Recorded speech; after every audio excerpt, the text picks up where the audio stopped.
Top quality और consistent performance के लिए सिर्फ सिल्वर पंप्स, नाम याद रखना। थाईलैंड के सिसियाकेट में भयंकर बमबारी की गई है। साहब, थाईलैंड के गैस स्टेशन पर डायरेक्ट अटैक किया गया, ब्रेकिंग और शॉट। कंबोडिया ने BM-21 रॉकेट से हमला किया है। ब्रेकिंग और शॉट प्ले करिए।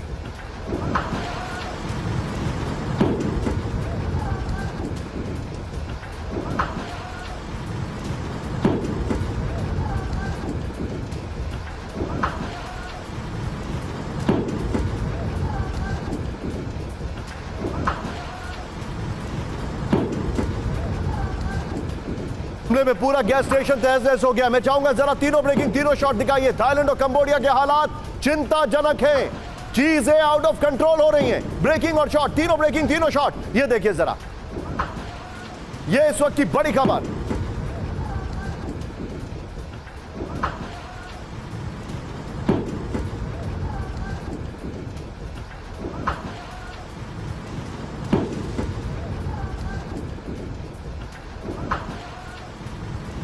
बीच में एक और बड़ी खबर सीधा आइए, ब्रेक करिए। थाईलैंड और कंबोडिया वॉर फ्रंट में रॉकेट स्ट्राइक, ब्रेकिंग और शॉट। ग्रैंड MLRS से थाईलैंड का भयंकर हमला। कंबोडिया की सेना ने भी रॉकेट लॉन्चर किया एक्टिव। रॉकेट लॉन्चर से किया अटैक, एक्टिव हटाइए उसको। दोनों देशों के बीच 118 साल पुराना विवाद है।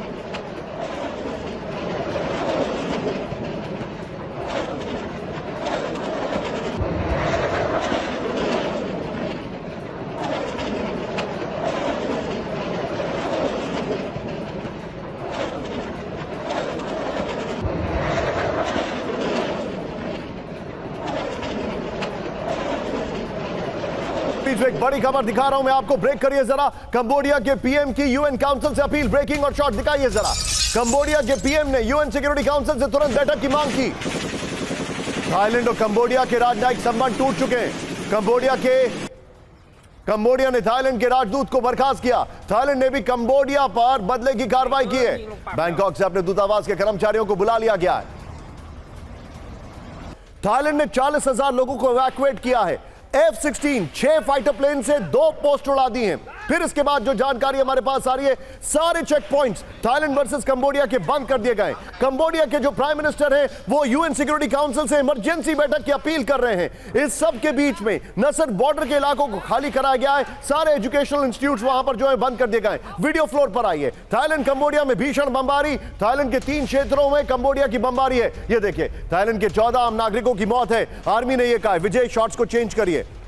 ये देखिए, लैंडस्केप वाले शॉट्स प्ले करिए। थाईलैंड ने 6 फाइटर प्लेन से हमला किया, ये जानकारी आ रही है। थाईलैंड ने कंबोडिया के खिलाफ निकाले F-16। थाईलैंड के हमले में कंबोडिया के 2 मिलिट्री बेस तबाह हो गए हैं। कंबोडिया के PM ने UN सिक्योरिटी काउंसिल से अपील की है। इस सब के बीच में सीधे आइए, अब सवाल में दिखा रहा हूं विजय, सवाल पर आइए।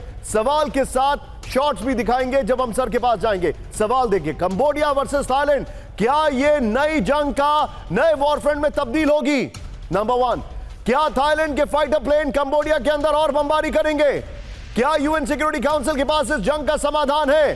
सीधे चलिए इन सवालों के जवाब लेने के लिए विद द विजुअल्स, नीचे सारे विजुअल्स अच्छे से चलाइएगा विजय। सीधे चलिए, मेरे खास मेहमान सिन्हा सर है। Sinha sir, thank you very much, आप लास्ट मोमेंट पे हमारे साथ जुड़े हैं। There was no notice whatsoever and you saved us. I am grateful to you sir. पहले तो बहुत आभार sir, thank you so much, it means a lot to me. Sinha sir, now tell me sir, Thailand versus Cambodia और इस सब के बीच में अलग अलग war front, where are we heading sir? जय हिंद निशांत। एंड देखिए Nishant, thank you for calling me. And आप कह रहे हैं कि जो आप चीजें पूछ रहे हैं, देखिए जो सामरिक तरीके से इन चीजों को इंडो पैसिफिक में देखते हैं बारीकी से, उनको पता था ये आज नहीं तो कल होने वाला है। खास करके कंबोडिया में जिस तरह से चाइना ने इंटरवीन किया है, चाइना का यदि आप वहां देखेंगे तो वहां एक नेवल बेस बना है। And this naval base is very important for gulf of Thailand. और उसके नीचे यदि आप जाएंगे तो जो उसका एक डिलेमा है, स्टेट ऑफ मलाका, एक्चुअली इससे इसकी लिंकेजेस हैं। हम भले ही देख रहे हैं retribution from Thailand and Cambodia. ये लड़ाई तो शुरू हुई है क्योंकि एक माइन के अंदर में जो थाईलैंड के 3 सोल्जर्स घायल हो गए थे और ये माइन कंबोडिया ने लगाया था, वो ट्रिगर है। मगर लोग उसी की बातें कर रहे हैं, मगर इसको बड़े परिप्रेक्ष्य में तो आपको देखना है यदि इस चीज को आप देखिए तो साउथ चाइना सी पड़ता है, ऊपर में यदि जाए तो सी ऑफ जापान, जब हम north Korea south Korea, exactly geographically आप इसको देखिए। इंडो पैसिफिक को यदि समझना है तो क्या हो रहा है, इंडो पैसिफिक में आप देख रहे हैं तनाव चल रहा है नॉर्थ कोरिया साउथ कोरिया में, और सेकंड ये होना था कंबोडिया एंड थाईलैंड में, जो इन चीजों को ध्यान से रखते हैं।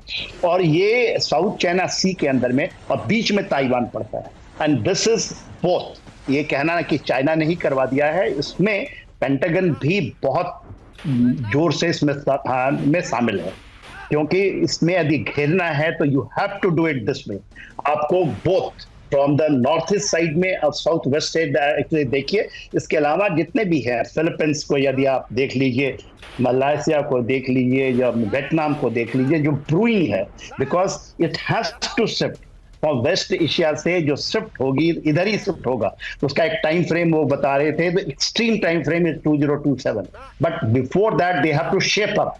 और शेपिंग ऑफ द बैटलफील्ड में जो आप अभी देख रहे हैं, ये जो तनाव, भले ही F-16 किसके पास है, थाईलैंड, तो दे हैव गॉट नाटो का वेपन सिस्टम उनके पास में है।